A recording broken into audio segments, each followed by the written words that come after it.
सोमवार के दिन तू मेरे मंदिर के दरवाजे पर चौखट पर बैठ जाना, और दूसरा प्रतिदिन शाम के समय पर तू बेलपत्री के पेड़ के नीचे बैठ जाना। जो तेरी बेल वृक्ष के नीचे सेवा करने आए, जो शंकर जी के मंदिर में सोमवार को जल चढ़ाने आए, उसका जो पात्र जल चढ़ाकर जब वो घर लेकर जाए, उसके पीछे पीछे पात्र के पीछे पीछे तू जाना और उसके घर में लक्ष्मी का भंडार भरकर आए। लक्ष्मी बेलपत्र के वृक्ष के नीचे तू विराजमान हो जा। उस बेलपत्र के वृक्ष के नीचे जो बुआरी लगाए, सेवा करे, चाकरी करे, एक बेटी को जैसे बड़ा करते हैं वैसे बेलपत्री के वृक्ष को जो बड़ा करे, बेलपत्री के वृक्ष का जो पालन करे, पोषण करे, उसकी संभाल करे, उस बेलपत्री के वृक्ष को जैसे जैसे वो उन्नति करे वैसे वैसे उसके घर में समृद्धि बढ़ते जाए। उस जिसका खुद का मकान नहीं हो, खुद का मकान नहीं हो, किराए के मकान में रहते रहते जिंदगी बीत रही हो, खुद का नहीं, और बहुत दुख का जीवन चल रहा हो, बहुत कष्ट का जीवन, बहुत अपना खुद का कोई मकान नहीं, मान लो प्लाट है पर मकान बन नहीं रहा, या कोई प्रॉपर्टी अपनी नहीं बन रही, तो हम इस व्यासपीठ से कहना चाहेंगे कि एक प्रयोग अवश्य करिएगा, एक प्रयोग अवश्य। अपने आसपास के 5-6 बेलपत्र के वृक्ष देख लीजिए, अपने आसपास के नजदीक के 5-6 बेलपत्र के बड़े बड़े वृक्ष देख लो या छोटे वृक्ष देख लो। उन 5-6 वृक्ष को धीरे धीरे उनकी सेवा करना प्रारंभ करो, उन वृक्षों को बड़ा करना प्रारंभ करो, उन वृक्ष के नीचे सफाई करना प्रारंभ करो, उन वृक्ष को जल देना प्रारंभ करो, उन वृक्ष को आप खाद देना प्रारंभ करो, उन वृक्ष की सेवा संभाल करना प्रारंभ कर दो, उस वृक्ष के नीचे बुआरी काटना प्रारंभ कर दो, झाड़ू लगाना प्रारंभ कर दो, उस वृक्ष के नीचे सफाई करना प्रारंभ कर दो। उस बेलपत्री के 5-6-7 वृक्ष को आप गोद ले लो। गोद लेना मतलब मैं इसकी सेवा करूंगा, मैं इसमें जल दूंगा, मैं इसके खाद दूंगा, मैं इसकी सेवा करूंगा, कुछ मत करो, बस केवल इस शरीर से उस बेलपत्र के वृक्ष की सेवा करना रोज प्रारंभ कर दो। 6 महीना इंतजार करना और 6 महीना लगातार सेवा करना, 7वां महीना आपका और हमारा, और बताना कि भोलेनाथ ने प्रॉपर्टी दिलाई कि नहीं दिलाई और आगे बढ़ा है।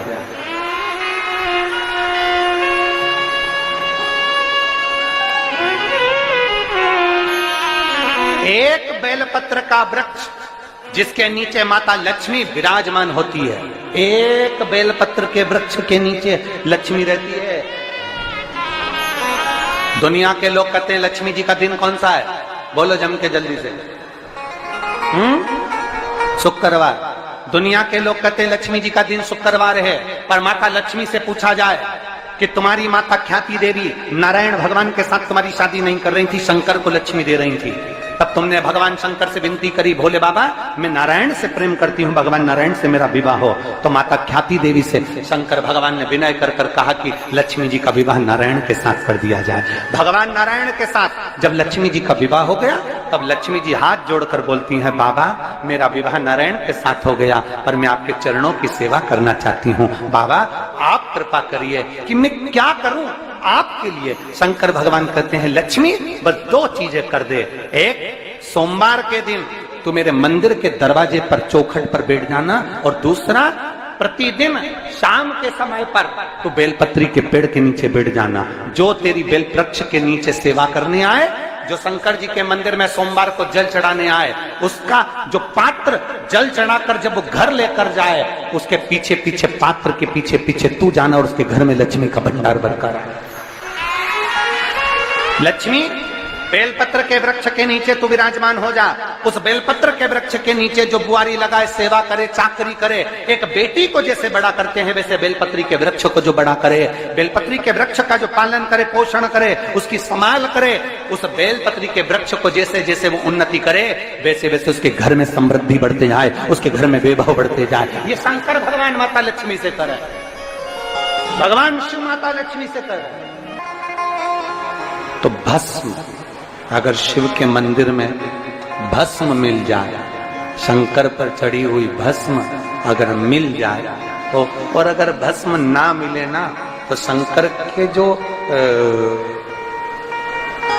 शंकर भगवान का जो शिवलिंग है, शिवलिंग के आसपास में जो जलाधारी है, यहाँ अगर भस्म ना मिले तो इस जलाधारी पर अपना हाथ स्पर्श कर कर अपने तन पर उसको लगाकर जरूर आओ। भस्म, एक शंकर पर चढ़ा हुआ जल, दूसरे नंबर पर है शंकर पर चढ़ी हुई भस्म। ये दो स्पर्श जरूर, स्पर्श।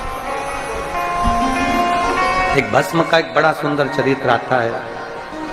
दूसरा, जिस भूमि पर बैठकर कथा सुनो उसकी रज को अपने मस्तक पर थोड़ा सा लगाकर अवश्य जाओ, तो जीवन का एक आनंद है। और शंकर के मंदिर में जाओ तो दो चीजें अवश्य लेकर आओ। पहला, शंकर जी पे चढ़ा हुआ, जम के बोलो, जल अवश्य लेकर आओ। क्योंकि जब तुम जल लेकर आते हो, पात्र लेकर आते हो, तो मेरा महादेव लक्ष्मी जी को तुम्हारे पीछे पीछे तुम्हारे घर तक भेजते हो। चढ़ी हुई बेलपत्र मत खाओ, लोग कहेंगे शंकर पर चढ़ा हुआ ये मत खाओ। हम इस व्यासपीठ से निवेदन करना चाहेंगे कि आप अगर दिल रखकर अपने बाबा से कहोगे ना, तो बाबा पर चढ़ा हुआ जो जल है ना, वो जल साधारण नहीं रहता। मेरा भोलेनाथ जब दुनिया को अमृत देता है तो तुमको भी अमृत दे देता है। दो चीजें कभी मत छोड़ो। अगर मंदिर में गए हो तो दो चीजें कभी मत छोड़ो। कथा में गए हो तो दो चीजें कभी मत छोड़ो। एक, कथा श्रवण करना। दूसरा, जहां कथा बैठकर सुनते हैं वहां की रज को अपने मस्तक पर लगाना।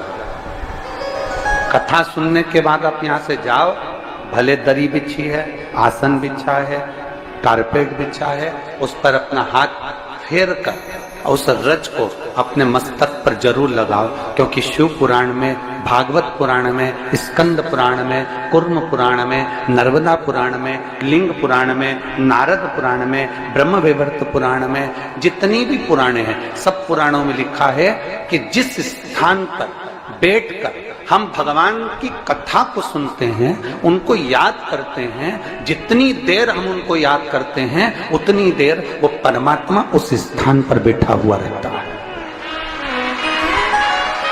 हाथ रखकर बोलना, शंकर भगवान से तुम्हारा रिश्ता कौन सा? शिव जी से आपका कौन सा रिश्ता?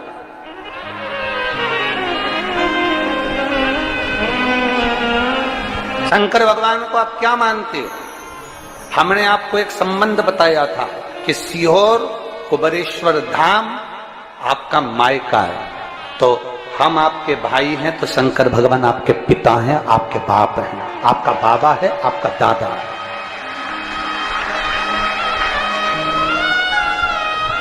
अब आपसे हम प्रश्न करें, उत्तर मेरी कुरुत की बहनें भी देंगी और मेरे जीजा उन भी देंगे और मेरी बेटियां और मेरे बेटे देंगे। आपसे प्रश्न करें, अगर बेटी को दुख होगा तो क्या वो अपने बाप से नहीं कहेगी? बोलो तो जम के। बेटी को तकलीफ है, वो अपने बाप से ना कहेगी। बेटे को तकलीफ है तो वो अपने पिता से, अपनी माँ से नहीं कहेगा, मम्मी मुझे ये तकलीफ है, पापा मुझे ये दुख है, माँ मुझे ये तकलीफ है, पिताजी मुझे ये कष्ट है। क्या वो अपने माँ बाप से नहीं कहेंगे? क्या वो अपने माँ बाप से विनय नहीं करेंगे? और माँ, पिता, फिर उसके करीब में, उसके नजदीक में जो भी होता है वो माँ बाप निकाल कर उसको दे देते हैं। माता पिता उसको दे देते हैं। माता, लोग कहते हैं कि शंकर जी पे चढ़ा हुआ जल मत पियो, लोग कह देते हैं शंकर जी पे चढ़ी हुई बेलपत्र मत खाओ।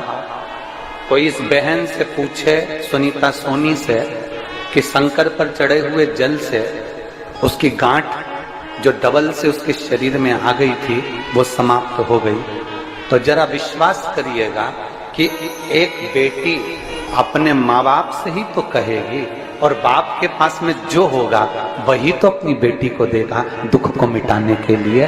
तो मेरे शंकर भगवान के पास तो उसका चढ़ा हुआ जल है। दूसरा, जिस भूमि पर बैठकर कथा सुनो उसकी रज को अपने मस्तक पर थोड़ा सा लगाकर अवश्य जाओ, तो जीवन का एक आनंद है। और शंकर के मंदिर में जाओ तो दो चीजें अवश्य लेकर आओ। पहला, शंकर जी पे चढ़ा हुआ जम के बोलो, जल अवश्य लेकर आओ, क्योंकि जब तुम जल लेकर आते हो, पात्र लेकर आते हो, तो मेरा महादेव लक्ष्मी जी को तुम्हारे पीछे पीछे तुम्हारे घर तक भेज देगा। 2 चीजें लेकर अवश्य आओ, और शिव पुराण में जाओ तो 2 चीजें लेकर अवश्य जाओ। पहले नंबर पर शंकर की कथा और अपने अंदर विश्वास कि मेरे महादेव की मैंने कथा सुनी है, अब मैं भटकूंगी नहीं। सारी दुनिया में मैंने ठोकर खा ली, अब कहीं ठोकर नहीं खाऊंगी, अब तो दरवाजे पर महादेव के जाऊंगी, बाकी की दूसरा, कथा में बैठी हूं बाबा के इस रज को, ये रज नहीं है, ये धूल नहीं है, ये मेरे बाबा के कैलाश 12 ज्योतिर्लिंग का चंदन है, इसको मस्तक चढ़ाऊंगी अपने हृदय से। लाते हो आप लोग? हाथ उठाओ जरा, रख लो, बहुत बढ़िया, प्रणाम आपको सभी को, नमन। 2 बूंद जल लेकर आओ, पगला